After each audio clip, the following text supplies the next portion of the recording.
meeting is being recorded. हाँ जी, मकरंद आज ईशावास्य से उपनिषद का 12, 13, 14 है आज। आज हाँ 12, 13, 14। हाँ चलिए।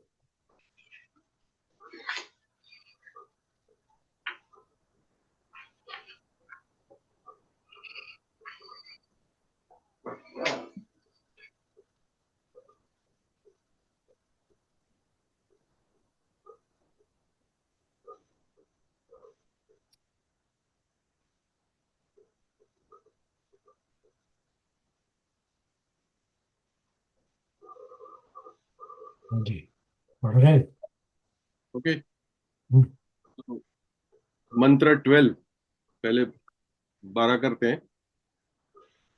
अंधम तमः प्रविशन्ति ये संभूतिम उपासते ततो भूया एव ते तमो या यु संभूतम संभूत्यम रतः।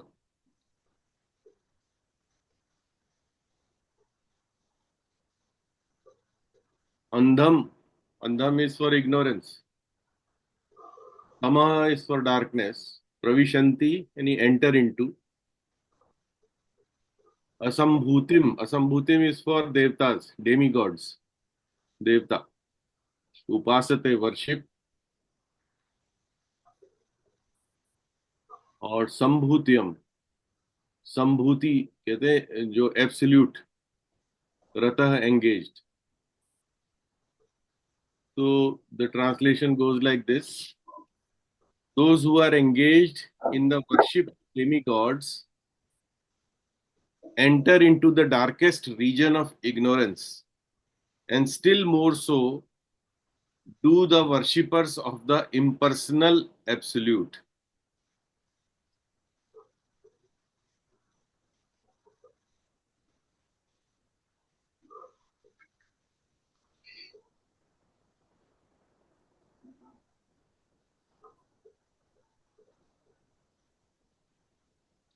यहाँ पर जो सबसे इंपॉर्टेंट दो शब्द हैं, वन इज डेमीगॉड वर्शिप यानी कि देवताओं की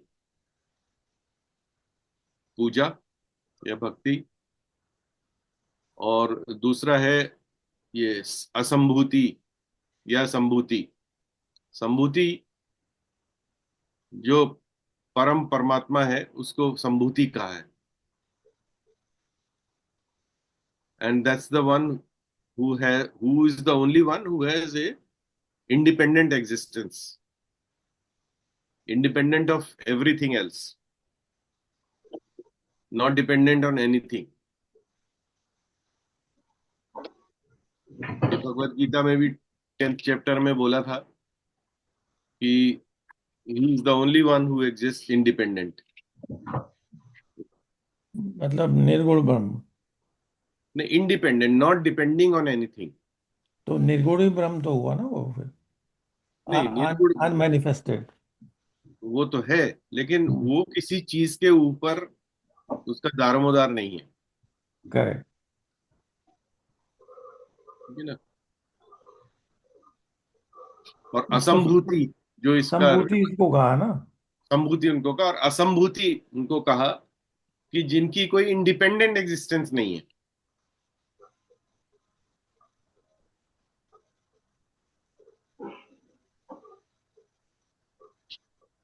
मतलब कहने का ये है कि जैसे गीता में भी भगवान ने कहा था कि I am the source of all all creation. Demigods, all देवतास, all sages, everybody, I am the source of everything. तो जब वो सोर्स हो गए तो बाकी जो भी कुछ है वो डिपेंडेंट हो गया ना उनके ऊपर। सो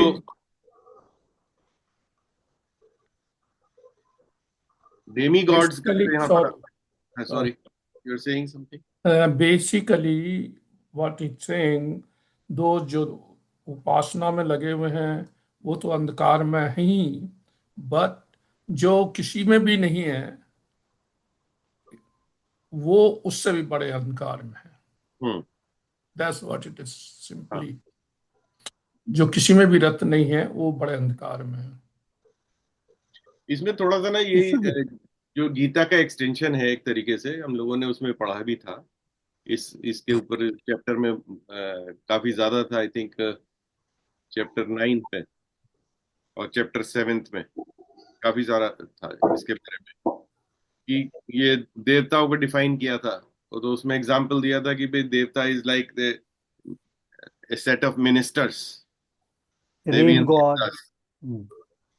They're like set of ministers, and they are all subservient to the Vishnu Tattva, all subservient to the absolute truth.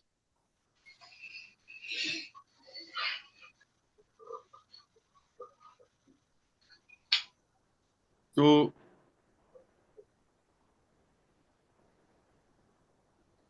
I think when we go to the next mantras, then it will define further.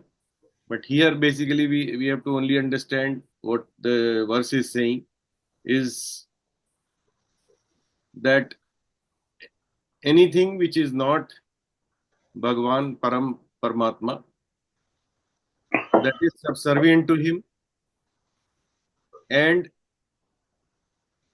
the advice is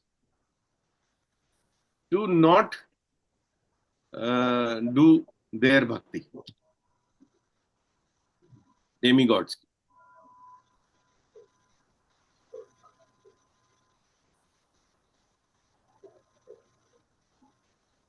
अब मैं इसमें थोड़ा सा उधर चला जाता हूँ।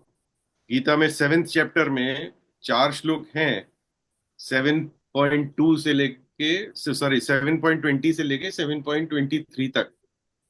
उसमें इन्होंने इसी चीज को कहा है। सो लेट्स जस्ट सी कि उसमें क्या कहा था। उसमें ये कहा, पहले तो ये कहा कि those whose intelligence is stolen by the material desires, they worship other devatas. और उन्होंने कहा कि उनका मैं विश्वास उसी देवता में दृढ़ कर देता हूं। पहले तो ये कहा कि जिनकी इंटेलिजेंस जो है वो मटेरियल डिजायर्स ने स्टील कर ली है, चुरा ली है, वो देवताओं की पूजा करते हैं। लेकिन साथ में ये भी कहा कि यदि वो करते हैं तो मैं उनका विश्वास उसी देवता में दृढ़ कर देता हूं।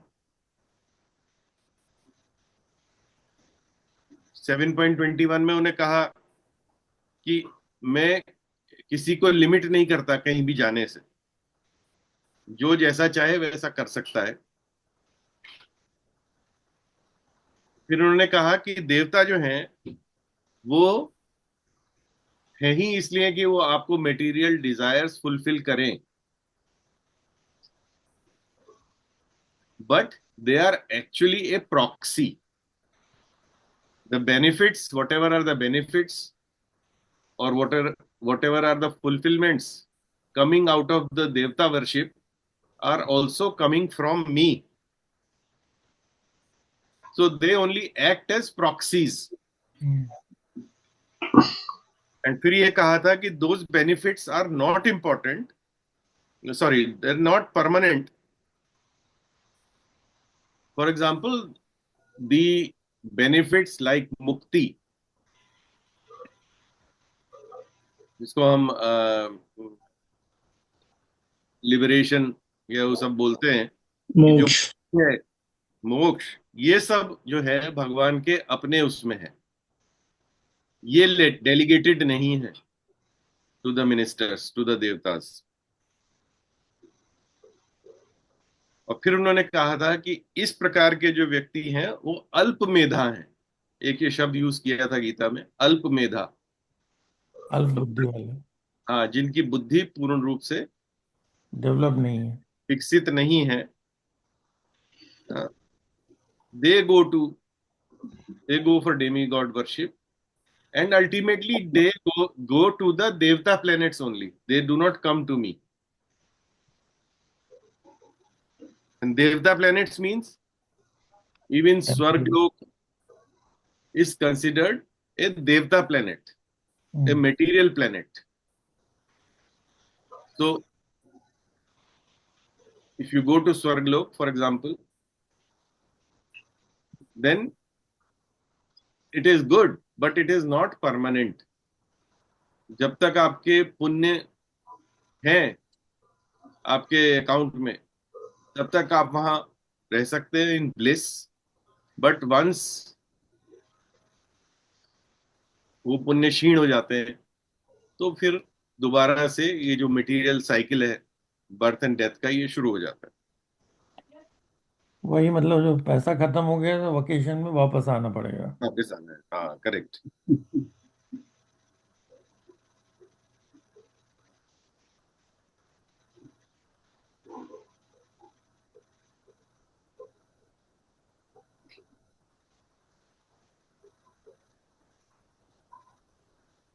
ठीक है। सो और उसमें ये और भी कहा गया था कि जो देवता हैं they are also bound by the three gunas, devatas themselves. Hmm, ये जो प्रकृति की जो त्रिगुण है, रजस तमस और सतगुण, इनसे बाउंड हैं। फर्क सिर्फ इतना है कि उनमें सतोगुण की अधिक, मतलब वो सतोगुण से परसेंटेज ज्यादा बाउंड है, है। हम्म, सतोगुण से ही बाउंड है वो, तभी वो देवता की पोजीशन में है, वो सतोगुण से बाउंड है। So it is not a forbidden activity. Basically, the point is that demigod worship is not a forbidden activity because ultimately they are also faithful servants of the absolute. So super boss की जगह हम जो है managers की पूजा कर रहे हैं एक तरीके से।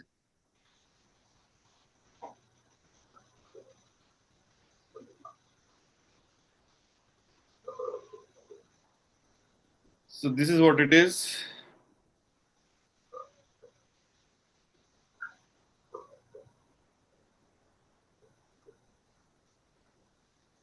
और जो देवताओं की पूजा करते हैं वो अच्छी तरह जानते हैं इस चीज को, वैसे हम सभी करते हैं एक्चुअली, कि we are asking for material benefits. देवताओं से हम यही तो मांगते हैं। Yep. दिवाली को लक्ष्मी पूजा होती है। हाँ वही मैं कह रहा हूँ, तो वो मटेरियल बेनिफिट्स ही तो हम मांगते हैं कि भाई चाहे वो हेल्थ के लिए हो, पैसे के लिए हो, पोजीशन के लिए हो, और कुछ भी XYZ। तो हम जब पूजा करते हैं तो हमारे वही रहता है।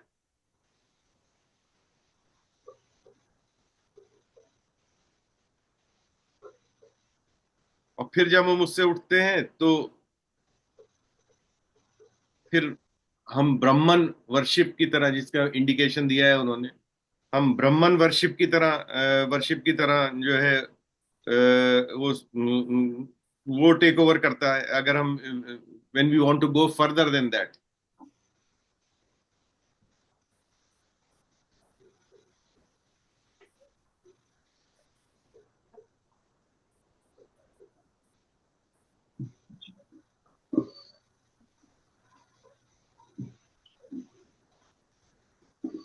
एक क्वेश्चन यहाँ पर ये है, हम लोगों ने पिछली बार थोड़ा सा टच किया था। When individual mind is connected to the universal mind, अर्श ने बताया था। then the real source of light is available to you whenever you need them. Correct. वो विद्या और अविद्या के उसमें था।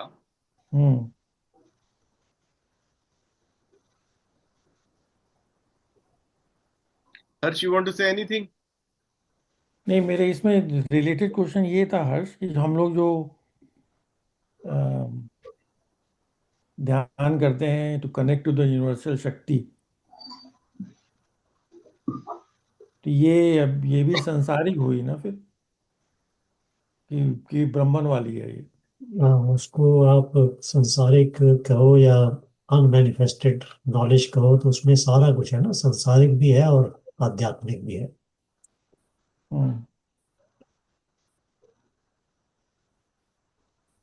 That is a universal set. Right. Everything is there. Everything is. Anyway, तो ये जो तीन मुझे जो उसके वर्सेस है ना, इसमें बड़े बड़े बड़े बड़े ज्ञानियों को भी कंफ्यूज किया। बिल्कुल। क्योंकि जो 12वां है ना, 12वां अगर आप दोबारा देखो, 12वें अंधम तमः प्रविशन्ति, ये असंभूति उपासते। जो असंभूति को उपासना करते हैं वो भी अंधकार में ही जाते हैं। राइट। और यहाँ इसकी वजह, इस वर्ष की वजह से बड़े बड़े कंफ्यूज हो गए, क्योंकि जब वो उसको गॉड की बात करते हैं तो गॉड को उपासना करने के बाद अंधकार में जाते हैं, ये बात समझ में नहीं आती थी।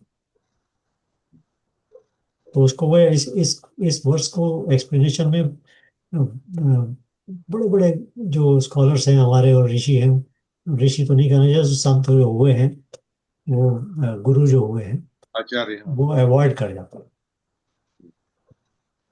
भी ये बात समझ में नहीं आती।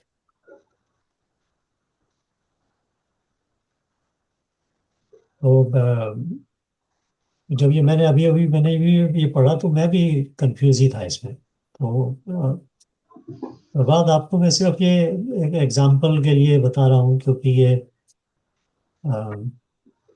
कुछ चीज़ें ऐसी हैं जो नॉर्मली हम लोग बोलते नहीं हैं, हम्म, मगर मेरा ख्याल है कि आज थोड़ा बहुत बोल ही देना चाहिए। सिर्फ इसलिए कि भाई ये उससे पता लगता है कि ऐसे कुछ है। हम्म, तो अभी जब मकरंद इसकी व्याख्या बता रहा था, तो पता नहीं आपने ऐसे किसी ने नोटिस किया हो या नहीं, पता नहीं, कि मैं थोड़ी देर आंख बंद कर ली थी मैंने। मैं थोड़ा सा मेडिटेट कर रहा था, क्योंकि इसका मीनिंग मैं ढूंढना चाहता था कहाँ है। तो एनीवे, तो मेरे जो यूनिवर्सल गुरु हैं वो मुझे कभी कभी मेडिटेशन में बता देते हैं कि भाई ऐसे है वैसे है। तो मैंने ये सवाल यूनिवर्स में डाला कि भाई ये असंभूति क्या है। संभूति तो समझ में आता है, मैनिफेस्टेड। संभूति का मतलब मैनिफेस्टेड। हम्म, असंभूति में प्रॉब्लम आती है, क्योंकि असंभूति को अगर हम जैसे मकरंद ने बोला कि देव कहते हैं, तब भी काम चल सकता है, बट वो भी अनमैनिफेस्टेड है, बट फिर भी वो अनमैनिफेस्टेड नहीं है। वो देव है तो मैनिफेस्ट तो हो गया वो, बट अभी नजर नहीं आता हमें। तो वो भी कभी कभी नजर आ जाता। तो मुझे मुझे भी बड़ी ये उत्सुकता है कि भाई इसका क्या मीनिंग यूनिवर्सल माइंड में आएगा। तो जो मुझे मीनिंग आया मैं वो बता देता हूँ, बाकी आप जानो।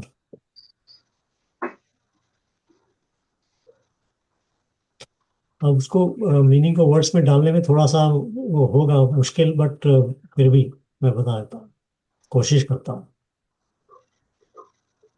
क्योंकि वो चीज़ें जो होती है ना, वो आपको आ तो जाती है, बट उसको एक्सप्रेस करना मुश्किल हो जाता है। बस करना मुश्किल है। जो संसार है, संसार में एक पार्ट को तो हम समझते हैं, जो जो मैनिफेस्टेड है। और मैनिफेस्टेड वर्ल्ड की उपासना करने से अंधकार में ही जाना है, ये भी हमको पता है।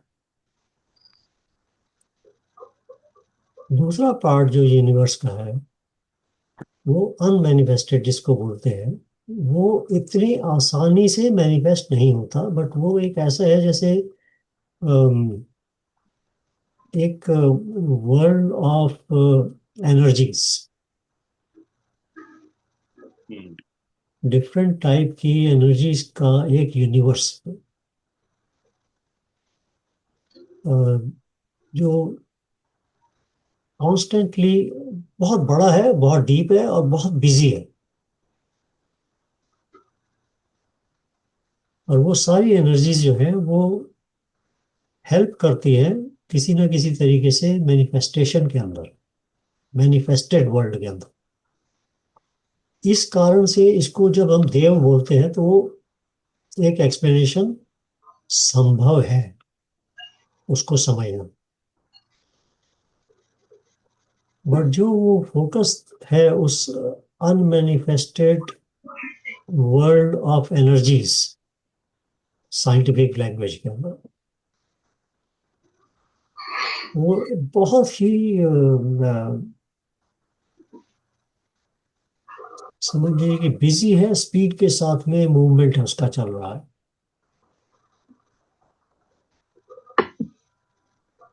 बट इट इज जो ये उपासना है उसके अंदर ये वर्ल्ड जो है वो कई रूप में सामने आता है। तो एक रूप तो सिंपल जैसे हम देव कह के कर देते हैं,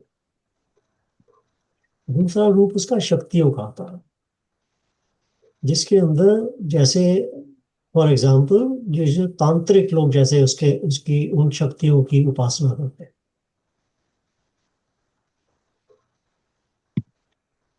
तो एक्सक्लूसिवली अगर आप देवों या शक्तियों की उपासना करते हैं, या एक्सक्लूसिवली अगर आप मैनिफेस्टेड वर्ल्ड की उपासना करते हैं, यानी जो धन दौलत है जैसे यहाँ पे,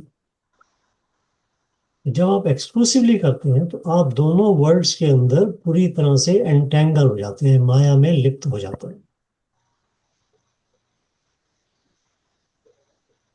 ये ख्याल रखने का इसमें एक्सक्लूसिवली, एक्सक्लूसिवली मतलब सिर्फ एक।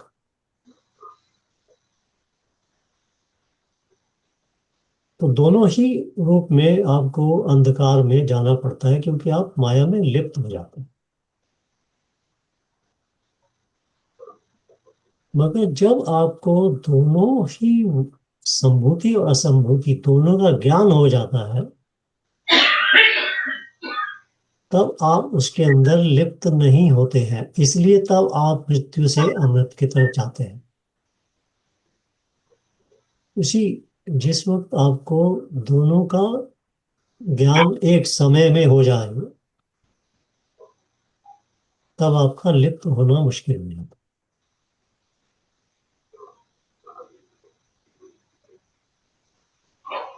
सो असंभूति को समझना थोड़ा सा डिफिकल्ट था, वही कंफ्यूजन है।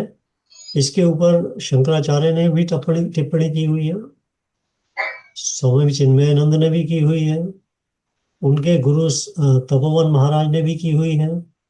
इसके ऊपर टिप्पणी ये जो परमहंस योगानंद है उन्होंने भी की हुई है। और इसके अलावा बहुत सारे ऐसे हमारे गुरु हुए हैं जिन्होंने इन पे टिप्पणी की है। मगर जनरली स्पीकिंग उन्होंने सिर्फ दो ही एक्सप्लेनेशन दिए हैं। एक पर्सनल गॉड, अपना भगवान, और एक इम्पर्सनल गॉड, यूनिवर्सल भगवान। तो सिर्फ इसी तरह से इन्होंने इसके ऊपर टिप्पणी दी है सबने। थोड़ा सा तपोवन महाराज ने उसको उसको थोड़ा सा और एक्सटेंड किया था। उन्होंने उसके अंदर कॉन्शियसनेस को जोड़ा, यूनिवर्सल कॉन्शियसनेस को उन्होंने जोड़ा उसको। क्योंकि 12वां श्लोक को छोड़ देगा, 13वें 14वें में जो दोनों को साथ साथ करते हैं वो अमृत रूप में जाते हैं। इस बात का एक्सप्लेनेशन देने के लिए उन्होंने बातें एक्सप्लेन की थी। तो जहां तक अभी मुझे जो भी इस शॉर्ट मेडिटेशन में जो मैसेज आया था, उसके अंदर उस वर्ल्ड जो शक्तियों का संसार है, जिसके अंदर भी बहुत भांति भांति की शक्तियां बहुत तेजी के साथ में अपना काम कर रही है, वो उस वर्ल्ड को असंभूति वर्ल्ड बोला गया, यानी अनमैनिफेस्टेड वर्ल्ड। अनमैनिफेस्टेड से manifested. Unmanifested is helping in the manifested. Unmanifested is affecting, influencing the manifested. तो वो तो संभूति हुआ ना हर्ष। Sambhuti is manifested. Asambhuti is the world of the Shakti energies. उल्टा लिखा है मैंने इसका। अब आप एक्सप्लेनेशन पढ़ेंगे तो उसमें शायद आपको ये एग्जैक्टली इन्हीं वर्ड्स में नहीं मिलेगा।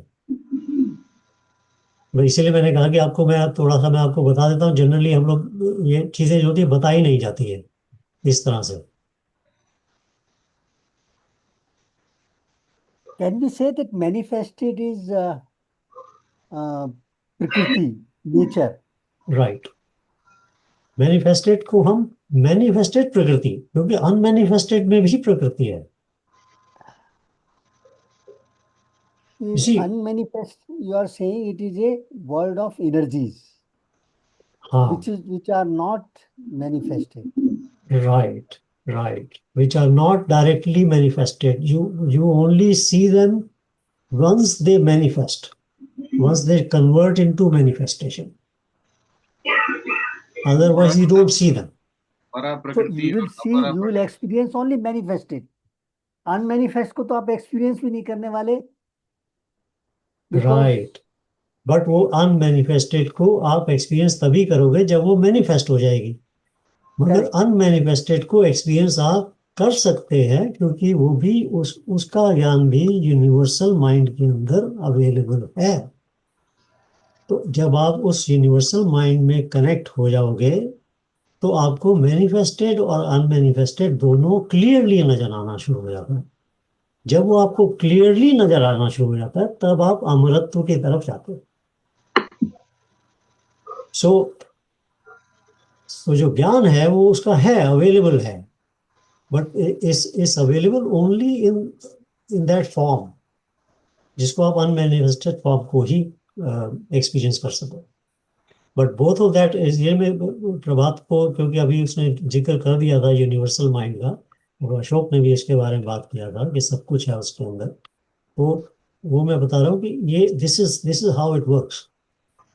यूनिवर्सल माइंड के अंदर मैनिफेस्टेड एंड अनमैनिफेस्टेड दोनों का ज्ञान छुपा है।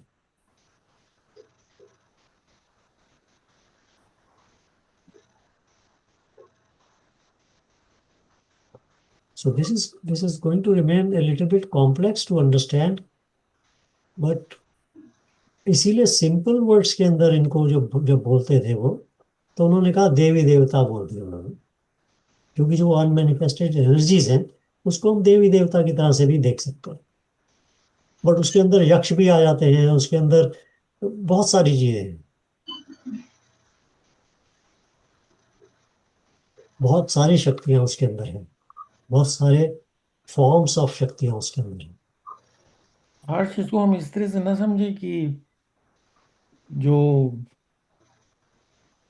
मैनिफेस्टेड वर्ल्ड है which we as a human being experience, fundamentally that experience of vibrations, energies are also coming from the unmanifested world. Only that's why we are able to see. So there is only one source, which is source तो उसके भी all pervading.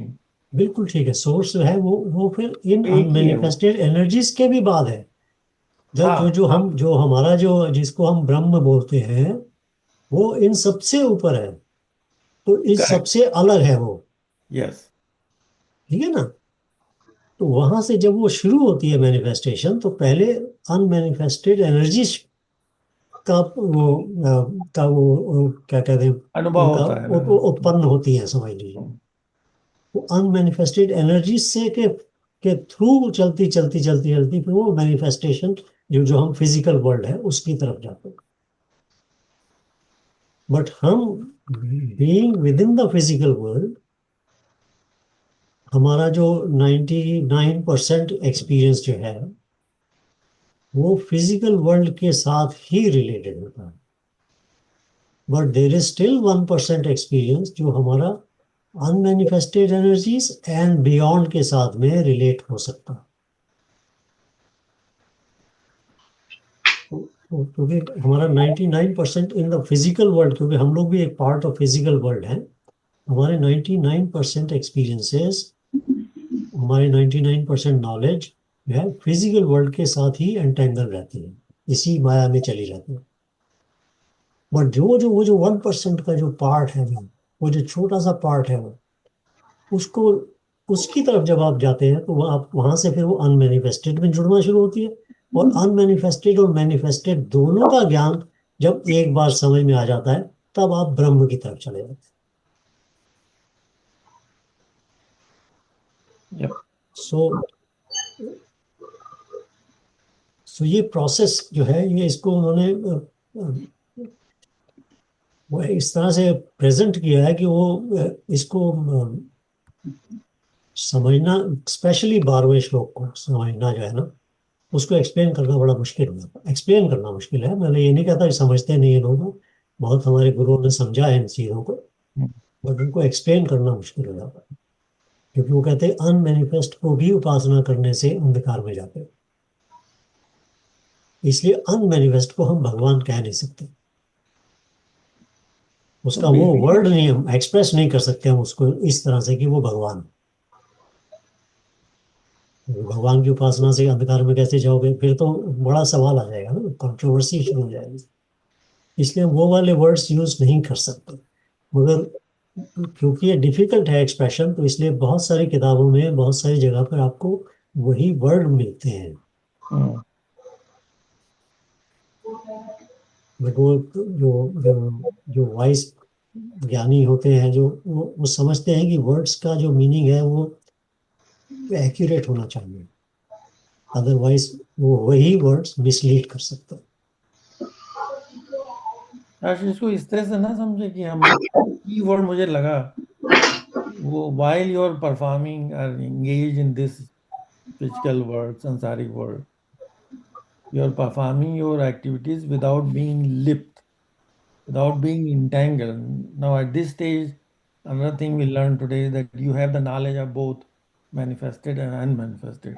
After having understood the meaning of these two worlds, now you are performing your activities without getting entangled in your activities, जिसको हम कहते हैं क्रिया हो रही है लेकिन उसमें हम इंटेंगल नहीं है। और मैं आपको ना एक वर्ड की तरफ ध्यान दिलाता हूँ, उपासना। उपासना, उप मतलब नियर,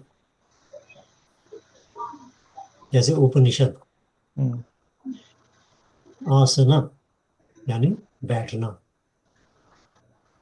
यानी जब उपासना का मतलब है आप उस एनर्जी के साथ में बैठे हो जिसकी भी आप उपासना कर रहे हो, यानी उस पर्टिकुलर शक्ति का, एनर्जी का, भगवान का, देव का, जो भी आपकी वो है, वाइब्रेशन है, जो हम साइंटिफिक लैंग्वेज के अंदर जो भी भाव है उसका, उस भाव के अंदर बैठे हो आप, उसके साथ बैठे हो, उसको हम उपासना बोलते हैं।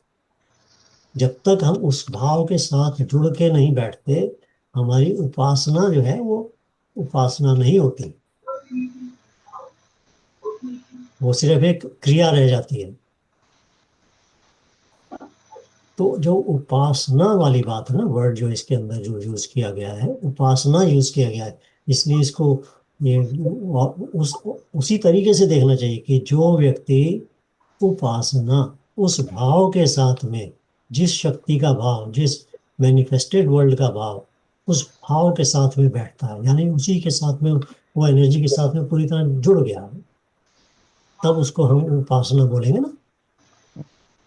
तो इसलिए वो उपासना में जब होगा, तो अगर वो असंभूति, अनमैनिफेस्टेड एनर्जीज, देवास, उनकी उपासना करता है, यानी उस एनर्जी के साथ बैठ जाता है, तभी भी वो अंधकार में ही जाता है।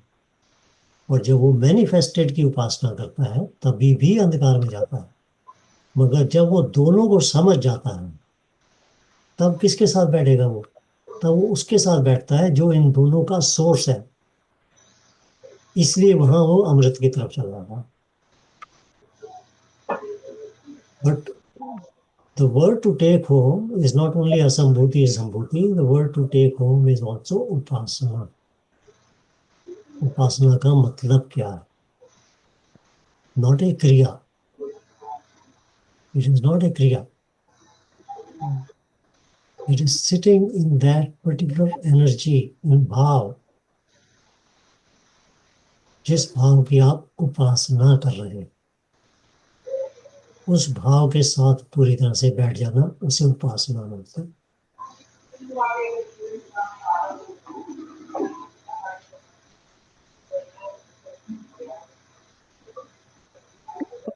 हम में से किसी का माइक खुला हुआ है?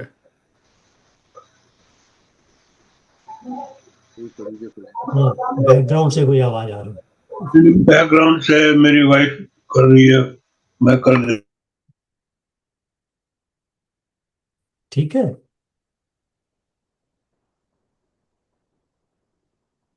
चलो नेक्स्ट फेज को चलो, सब मकरंद आई सपोज। आपने कुछ जोड़ा नहीं अशोक इसमें बात?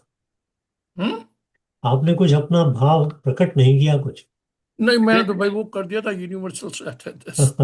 आई लुक इट बिकॉज अगर हम यूनिवर्सल मतलब like simple thing is that if there is something more beside that, then everything goes break down. Then we have infinities. Then that's the problem. Exactly. So परमात्मा है और जो भी नाम particular आप कह रहे हो, everything is there. That's right. वो जैसे उन्होंने गीता में कहा है, जब अर्जुन से कहता है ना कि जब उन्होंने कहा मैंने इस ज्ञान को उसको दिया था, उसको दिया था, तो अर्जुन कहता जी तब तो तुम हुए नहीं थे, तुम तो आज ही हुए हो। तब उन्होंने कहा कि भाई तुझे अपने याद नहीं है, मुझे अपने याद है। और फिर आगे भी चल के एक जगह बताया कि भाई बेसिकली जो तुम्हारा जन्म से मरण का इस टाइम तुम दिखाई देते हो, उस टाइम उसके बाद but actually you are continuous. So that's the way मेरा तो वही उस जगह है। अब that's the way I think and I enjoy it. That's the way कि there is no other second। जो वो कह लो आपके जो हैं शंकराचार्य जिस ग्रुप को बिलोंग करते हैं, ultimately everything goes to there. there is nothing behind, right, separate thing than that। क्या है वो कहते हैं अद्वैतवाद बेसिकली। देखिए मैं वो तो बिल्कुल ठीक कह रहे हो आप उसमें, बस ये जो हम स्टडी कर रहे हैं तो इसके साथ में कुछ कुछ हमको एक पॉइंटर्स मिलते हैं, पॉइंटर्स। यस तो अभी अब आज के देखे 2-3 पॉइंटर तो हो गए ना, हमने असंभूति संभूति की बात की, मगर हमने साथ में उपासना की बात की। बट एक और हिडन पॉइंटर था जो आपने देखा बट शायद ध्यान नहीं गया, पता नहीं कि क्या ये पॉसिबल है कि आप यूनिवर्सल माइंड के साथ कनेक्ट हो सकते हो मेडिटेशन में। मेरा वो पॉइंटर भी आपको मिल गया कि हो सकते हो सकता है। हाँ नहीं वो होना है मेरे हिसाब से। ईश्वर जो है कोई ऐसी चीज नहीं छोड़ेगा कि भाई वो उसने अलग रखी हुई है, उसको हमें हर जो कितना प्रयत्न करेगा उसको वो चीज दिखाएगी। बिल्कुल एग्जैक्टली। कोई इसमें वो बात नहीं है कि किसी को नहीं मिलेगा, ऐसा कुछ है ऐसा नहीं है। जस्टिस नहीं हो सकता फिर कि तुमको अलग रखा जाए और हर्ष को अलग। बिल्कुल ठीक है, तो वो मिलेगा। बट ये दीज आर द पॉइंटर्स हमारे डिस्कशन में। यही एडवांटेज यही है हमारे को कि हमें कुछ एडिशनल पॉइंटर्स, कुछ एडिशनल टिप्स मिल जाती है, या उससे रास्ता दिखाई दे जाता है। वो जो पता सबको है बट आप उस रास्ते को कुछ और करके एक नया कदम रख लेते हो। थोड़ी क्लैरिटी और हो जाती है। तो अब आप उपासना करने की तो कम से कम क्लैरिटी रखें अपने साथ।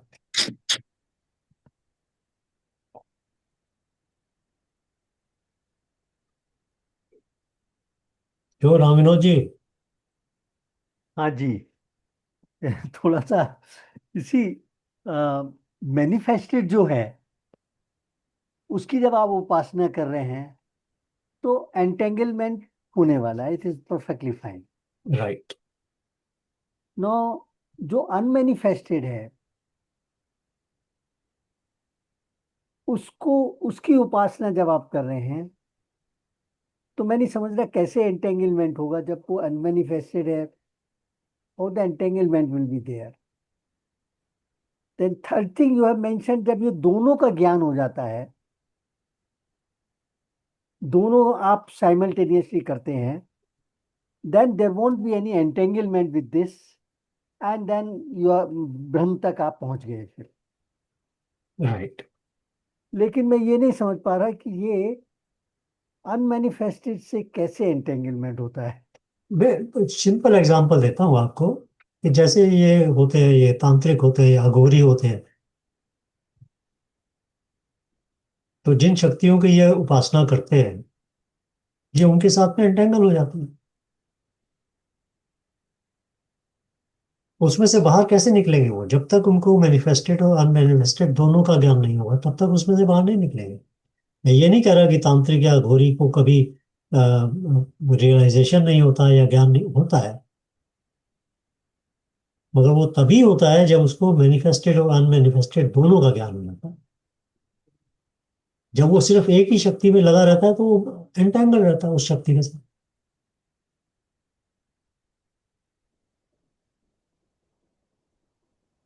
सो जब किसी को अनमैनिफेस्टेड का ज्ञान हो गया, तो मैनिफेस्टेड का तो ज्ञान होता ही है, प्रकृति में रहता है, प्रकृति का पार्ट है,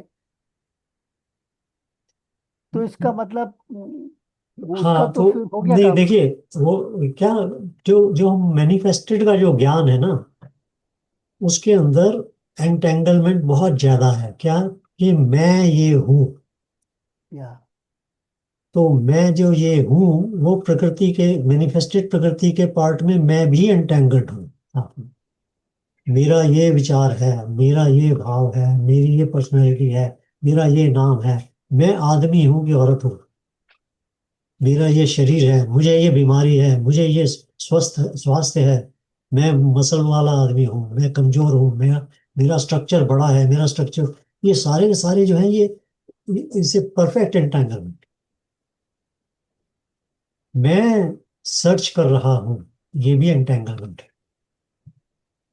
क्योंकि एंटेंगल मतलब मैं अपने आप को संसार का पार्ट समझ रहा हूँ, इसलिए मैं संसार से परे क्या है उसको ढूंढ रहा हूँ, तो वो भी एंटेंगलमेंट है। तो एंटेंगल मैनिफेस्टेशन के साथ में हमें ज्ञान तो जरूर है कि ये मैनिफेस्टेशन है, मगर एंटेंगलमेंट बहुत ज्यादा परफेक्ट है।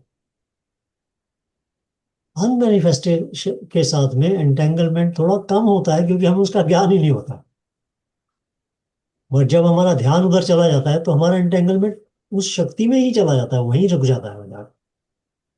और उसको हम शक्ति को यूज करने की कोशिश करते हैं मैनिफेस्टेशन के साथ, मैनिफेस्टेड वर्ल्ड के साथ, तो वो हमारा एंटेंगलमेंट शक्ति के साथ में जुड़ जाता है। मगर जिस वक्त वो ज्ञान की सिचुएशन आ जाती है जब आप मैनिफेस्टेशन को क्लियरली देख सकते हैं और असंभूति शक्ति वर्ल्ड को भी क्लियरली देख सकते हैं, तब आप उन दोनों से परे हो जाते हैं। वहां आपका एंटेंगलमेंट खत्म होना शुरू होता है। तो इसलिए मैं बोला था ना कि हमारा जो जो जो लाइफ जो एक्सपीरियंस है हमारा 99% जो है वो एंटेंगलमेंट का ही है, ये इसका मैनिफेस्टेड वर्ल्ड। मैनिफेस्टेड प्रकृति का ही है। कहीं बीच में छोटा छोटा सा एक स्पार्क होता है जो हमको अध्यात्म की तरफ ले जाता है और अलग से एक्सपीरियंस कराने की कोशिश करता है। वो स्पार्क जो है, उस स्पार्क को पूरी वर्ड्स की बात है जैसे पूरी फ्लेम में कन्वर्ट करना, तो फिर आपके दूसरे दूसरे वर्ड्स जो है वो ओपन होने शुरू होना। But one step at time, one doesn't matter कि कितना बड़ा स्टेप है, छोटे छोटे स्टेप से ही चलता है वो। मैं वैसे एक साधारण सा उसको इस तरह से बता रहा हूँ, आई डोंट नो कि साधारण है या नहीं। जैसे अब आप छोटे थे ना, आपको और सबको, हम सबको ही पहाड़े याद कराए जाते थे, हम अल्फाबेट्स याद कराए जाते थे। और जैसे हिस्ट्री की किताब पढ़ाएंगे तो हर कोई ये कहता था कि मुझे इससे क्या लेना, शाहजहां ने क्या किया था, मेरे तो काम में कोई आता नहीं है अब। मगर जब तुमको जाके उस ज्ञान उसको पता चल गया ना, बाद में तुम्हें उसे पता चलता है कि भाई गुणा करने का ये फायदा है। मैं जो हूं, नहीं तो मैं 100 चीजों को हर बार जोड़ूं या गुणा से ये कर लूं, तब तुम उसका वो चीज, I am trying to say कि then you see the beauty of it, that Benefit. logic you have learned, or that thing is you have learned directly। तुम्हें 8वीं 7वीं के बच्चे से किसी भी बात करने ना, तुम भी, हमने भी है, हम भी सोचते थे भाई ये क्या है, मतलब what is the use for me as a child, you want gilli danda, nothing else. तो उस टाइम आपको चीजों की बहुत, I think this is the same, we are in the same boat in that sense। what I'm trying to say कि we have to, हर चीज हमें एकदम नहीं समझ में आएगी, उस किस तरह से कह रहा हूं मैं, उसके जो फायदे हैं वो बाद में पता चलेंगे। हर्ष जी, थोड़ा सा जी। डाउट। हाँ जी। We are talking about entanglement here. Entanglement with manifested, entanglement with unmanifested. Now, इन दोनों को simultaneously समझना, but then our target is not getting entangled. No, am I correct? No, Right. मतलब you are getting entangled is okay, but then आप संसार से में entangled ना हो, और ये जो वर्ल्ड ऑफ एनर्जी है, इन सब में भी आप entangled ना हो, तब आप ब्रह्म की तरफ जा सकते हैं। ऐसा कुछ मीनिंग है क्या? हम्म। हाँ ठीक है। बिकॉज मैं थोड़ा सा इसमें कंफ्यूज हूँ, एंटेंगल में होना है या नहीं होना है। एंटेंगल नहीं होना है, बट एंटेंगल ना होने के लिए उपासना भी एक एंटेंगलमेंट है, बट उसको यूज करना है एज ए टूल। वो जो छड़ी है ना, उसको पकड़ के हमको चलना सीखना है, बाद में छड़ी को फेंक देना। ये जैसे एंटेंगलमेंट जो शुरू स्टार्ट होता है तो तुम्हें मोह से होता है। जब मोह से ही तुम्हारा होता है। मोह खत्म कर दोगे ना, तब तुम अनटेंगल हो जाते हो। अब एक बड़ा बड़ी सिंपल। बड़ी अच्छी बात कही है आपने। जो ये होता है मोह, जो आपको खींच के ले जाता है। जनरली मोह जो है वो संसार की तरफ ले जाता है यस जनरली। यस। बट एक और चीज होती है जो आपको खींच के ले जाती है आध्यात्म की तरफ। वो क्या है? उसको हम मोह तो नहीं बोलते ना, क्योंकि नहीं, मोह आई का थिंक मतलब हम जो होता है वो संसार की तरफ ले जाने का होता है।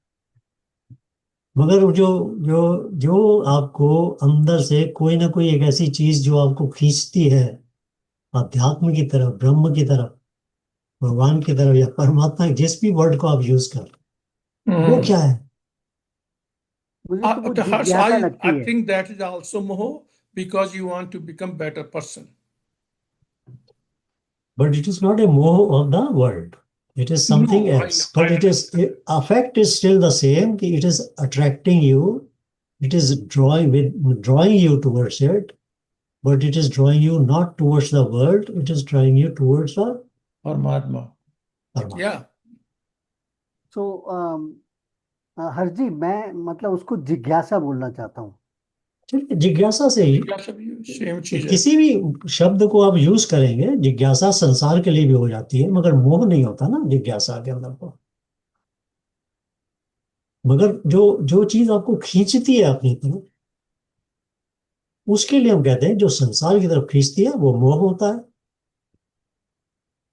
मगर कोई ना कोई तो चीज है ना जो भगवान की तरफ खींच रही है, उसको हम क्या बोलेंगे? उसका वर्ड क्या है? मोह तो नहीं बोलेंगे ना उसको।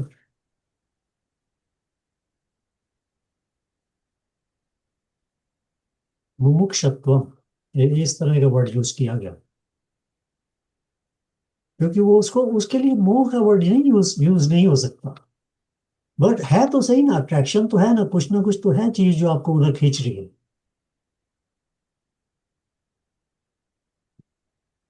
सो ये मतलब कहने का ये कि जैसे जैसे ये चीजें क्लियर होती चली जाती है ना, आप ऑटोमेटिकली उनसे ऊपर चलने छोड़ो। दिस इज द होल, जो जो ज्ञान योग है ना, ये हम लोग अब ज्ञान योग में जा रहे हैं ना। ये जो हमारा जो 1.5 घंटा होता है, ये घंटा जो, ये ज्ञान यज्ञ है हमारा। इसी को हम ज्ञान यज्ञ बोलते हैं। तो ये ज्ञान योग के अंदर क्लैरिटी जो है वो आवश्यक है। जैसे जैसे क्लैरिटी होती चली जाती है, वैसे वैसे एंटेंगलमेंट खत्म होता जाता है।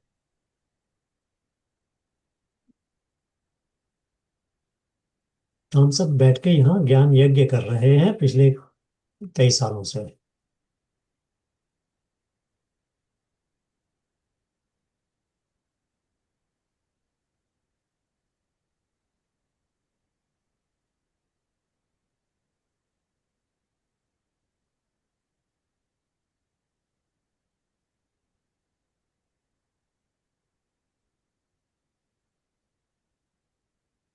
ठीक है जी।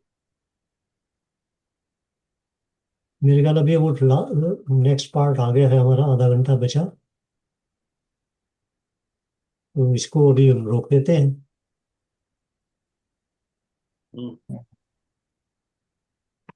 बहुत अच्छा है वैसे आज का ये सेशन, हर्ष।